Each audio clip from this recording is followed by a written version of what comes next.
Hey everyone and welcome. I am Brent from Brent Lighting and Special Effects. Hopefully you enjoy this channel. It's kind of a welcome to the industry type of view. You're going to see a lot of behind the scenes. You're going to see a lot of, what we deal on an average day-to-day basis, what I go through as a technician for special effects and lighting, and just a bunch of other fun and cool topics about the touring industry and the lighting and special effects industry just in general. Today's we're just going to be going over some topics and questions that were asked from you guys over social media on Instagram, which is Brent Swaltek Lighting, and on Facebook, which is the same handle, Brent Swaltek Lighting. So yeah, let's get in right away with the questions. Living on a tour bus definitely has a different mentality to it. There are anywhere from 6 to 12 people on a bus at all times. You're sleeping in the same alleyway as everyone else. Kind of to get a basic understanding of what the bus looks like to start, you have your front lounge, which that has your kitchenette. We have a sink, we have a bathroom. This is all in the front lounge. We have a bathroom, typically 2 couches, and then a little table. Microwave, Keurig for coffee in the morning, plates, silverware. It's pretty much a mini home. Think of it, if you know what an RV looks like, it's pretty much just a pretty standard RV setup. So you go through the first door of the bus and you're in the front lounge, and then there's another door which leads to what we call bunk alley. And bunk alley has all of your bunks. It sometimes has drawers for storage, like shoes or chargers or whatever you have. And that's where everyone sleeps. Typically for a crew, they'll max it out. So there's gonna be 12 bunks, so you're sleeping around 11 or 12 other people. If you're lucky, on a tour bus, we get what's called a junk bunk. So that's where everybody's bags go into.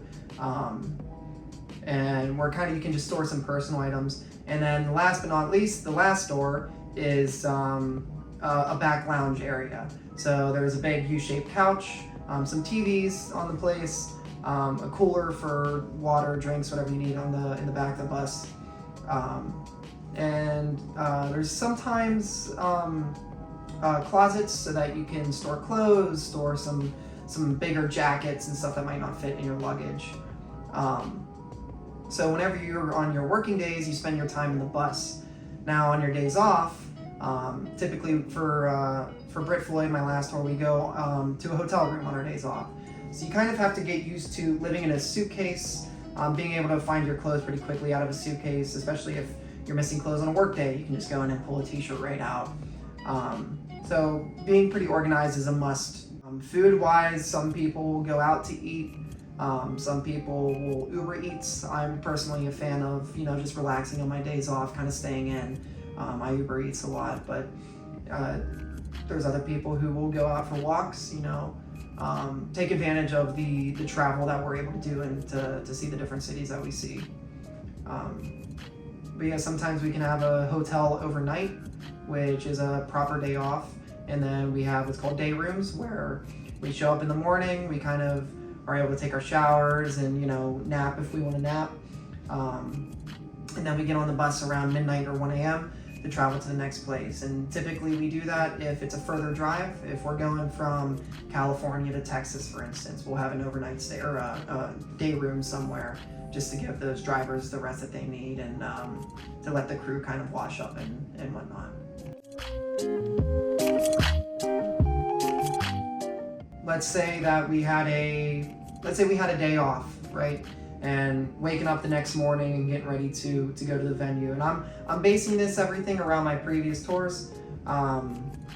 So typically, if it's, let's say for instance, if it's an 8 o'clock p.m. show, I'll wake up around 7:30, 8 o'clock a.m., take my shower, do all the fun stuff that you need to do in the morning, pack up and get on the bus by 8:30, 9 o'clock-ish, depending how far away from the venue or the stage that we're performing on is at.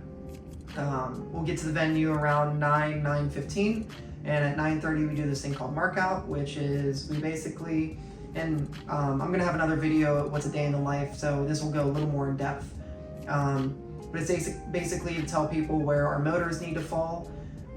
That finishes around 9:50, 9:55-ish. At 10 o'clock we have a meeting with everyone, and we kind of go over with our local crew you know, what is to be expected, what the safety precautions are. If there's any injuries or anything like that, we need to know who to notify and kind of who's in charge of what departments. After that, we unload our trucks and start building the stage, which that typically takes anywhere from 3 to 4 hours to set everything up.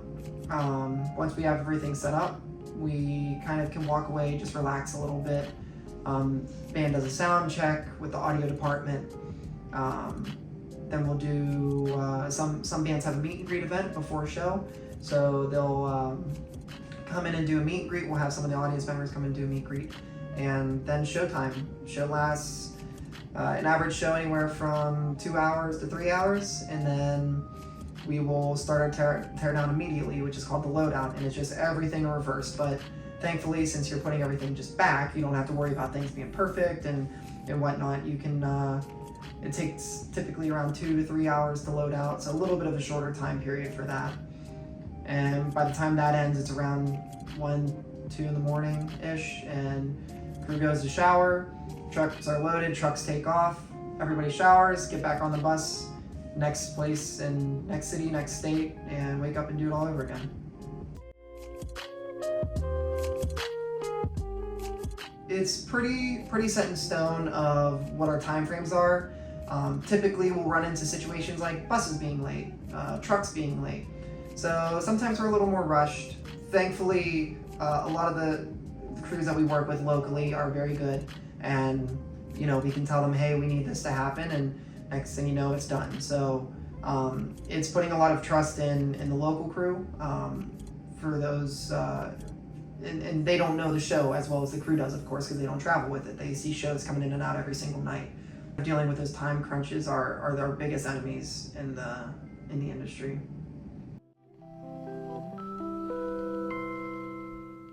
This industry is definitely a very stressful industry.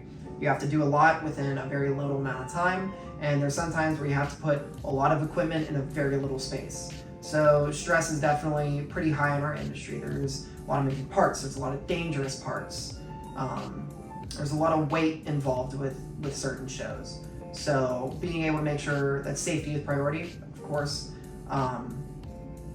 and just not getting too overwhelmed. The biggest thing with stress is being able to stay calm during that stress. If you can stay calm during the stress, you'll be able to communicate properly, be able to problem solve effectively. And to being able to communicate is key, because I typically sit front of house and operate the shows, and when I'm doing that, there is a lighting crew that's backstage for the touring artist, and you have to communicate with them, like, what is, hey, this is the issue I'm experiencing, I think it might be this, and they might think it's something else, and they're the ones on stage who are going to be able to spec out that issue.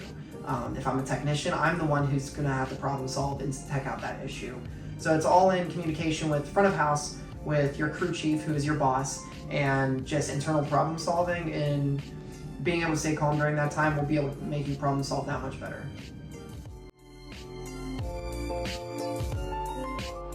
Brit, Floyd is a very close tour. We are a family. Brit was there was 24 of us in total, and that's including band, including crew, maybe a little bit more than 24.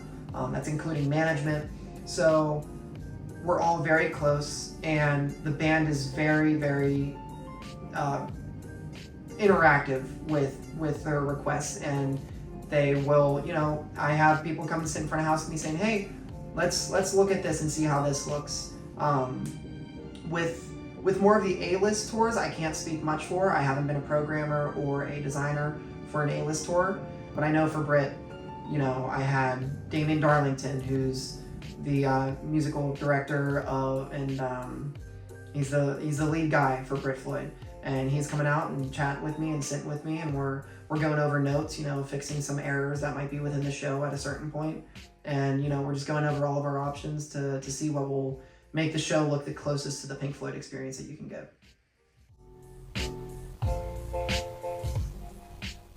So heights are a fear for me. I was previously scared of heights, and for Brit Floyd, if you've seen the show this year, or if you've seen Pink Floyd, you know that we have a crazy big arch. I don't know the exact dimensions of the arch, but it's around 50 feet.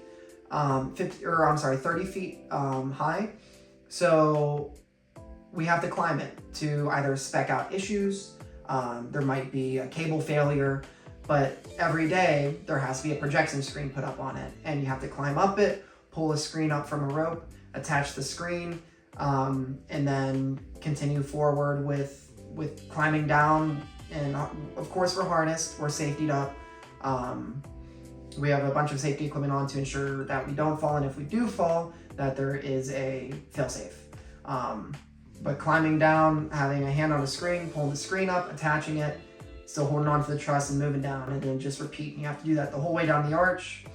So you kind of have to get used to fear of heights. I've had people climb the arch during the show in order to try to suss out an issue for me, and that's kind of just, it comes with the territory. You have to be okay with heights. That question can vary from tours. So there's some tours that if equipment goes down, we can send it out and we're able to get a new part, almost immediately, depending the tour. I'll once again refer back to Brent Floyd. We owned a lot of our own equipment. So there was a lot of, hey, this fixture isn't working properly, what do we have to do? And we would go in and fix it. Thankfully, with this past tour, that hasn't been a big issue. After COVID, when we started touring again, we noticed a lot of problems just because lights were sitting still for a long time. And when they started sitting still, belts can sometimes wear out in the motorized fixtures, and those have to go in and be replaced. Typically, we won't fix major issues on lights on site or on tour. We'll be able to send it back and get a new part or a new fixture. But for minor things, like if the lamp needs changed, if a belt went bad, if a sensor went bad, we're able to change those things. If it comes to, boards going bad or a major moving part in the fixture going bad, typically that's when you send the fixture out or retire the fixture completely. I have been very grateful that my time in the industry has been within the new era of technology. Back in college, I attended Point Park University for 3 years, and back in college we learned the basics of programming on older boards, the Expression, the Express. When I was in high school, I was able to use kind of a newer console, the ETC Ion series. On tour, we're using the Grand MA2s, Grand MA3s. So the change of technology through the years is tremendous. Just being able to deal with all those different types of generations of consoles, you can see how we have grown just as a technological society in general. I haven't been able to deal with too much in the power side of the industry in terms of electricity, but just from what I've heard, the electricity innovations that have been made are tremendous. But personally, I can't comment too much on that portion as I haven't dealt with it that much. All right, y'all. Well, I appreciate all of the questions that you send in to me on Facebook and Instagram. Please leave a like, leave a comment if you want to see more videos. Let me know what you want to see. I'm very happy with showing behind the scenes clips, maybe showing you what a day in the life looks like, showing you what it looks like to program from home. Just let me know what you want to see, and head over to Instagram and Facebook. I'll link everything in the description below to send you that way. So thank you for viewing. Once again, if you have any questions, please feel free to comment or reach out to me. Thanks, y'all.